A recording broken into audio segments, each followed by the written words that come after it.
Hello, my name is Jan Benham, founder and CEO of the Aroma Shop and the Institute of Aromatherapy.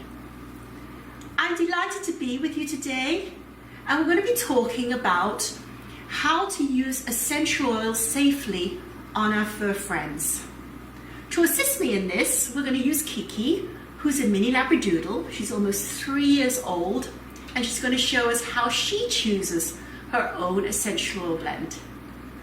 Later on in the process, I'm going to show you how we make an ointment and also share some recipes from my book, Pet Care with Essential Oils and Their Friends.